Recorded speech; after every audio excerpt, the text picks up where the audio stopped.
I'm Evan, the world's strongest blind man, and today I'm going to take you into the gym with me to show you how I adapt to still get the most I can out of my workouts.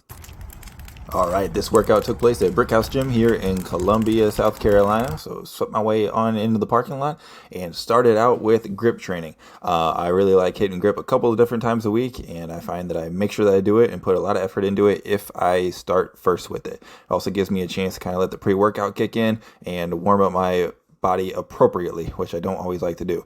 So I had 30 seconds of behind the back hold with 90 seconds rest, and during that rest I had a band set up at the top of this rack in order to do some tricep extensions, and I also did some shoulder dislocate work, or shoulder around the worlds.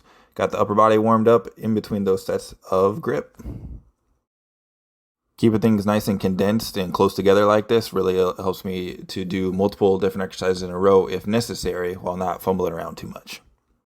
Next up was axle clean and push press. And an axle bar is an extra thick bar, but it doesn't have really any good knurling to be able to tell if you are lined up properly with your hands or not. So I'm going to show you guys a quick little trick that I use in order to make sure that without seeing, I'm able to do a good job of staying nice and symmetrical. So as I line up to the bar when it's on the floor here, I reach my hands out to the plates on the other side and line up my feet to be nice and even with my outstretched hands. Then I'm able to move my hands back in, address the bar, and have them right outside my feet, which I know are even now. And then I'm able to pull the bar explosively up to my shoulders for that clean, and then do the push presses. Now on the way down after this last rep, I also follow it down with my hands to make sure those bumper plates don't hit anything and bounce the bar back into my shins or anything like that.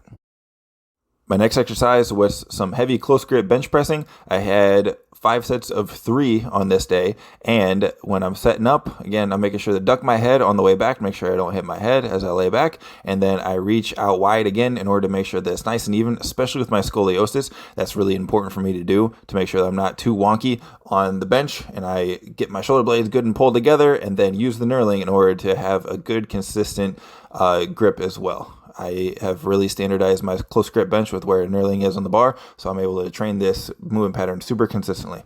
After that, it was off to the cables. They got this really cool double cable station that I was able to use for hitting some triceps in a couple different ranges. And then I had to adjust the machine in order to get it ready for doing some pec flies. So the way I do this is I make sure to move these giant arms as far as they can in one direction, and then I pull out the pin and slowly move it until it clicks into the next place. So I was moving them outward, and I knew that with this particular setup, I was able to move each of the arms out 2 little notches, and then again clicking back into their place, so I was able to keep it nice and standardized and know that it was even just by feel. And then I was able to hit these cable pec flies. I mixed in a few presses in there as well, and was able to finish off my accessories for the day. Now, a lot of people with visual impairments tend to really struggle with how to operate with these pin selectorized machines in order to be good and consistent. Here is what I do in order to solve this problem. All you have to do is count how many empty holes there are until you've reached the pin, and then you're going to be able to keep track of what hole number that pin is in and be able to standardize this and be able to ensure consistency and progression. Thanks for following along, and let me know if you want me to do this for other workouts as well.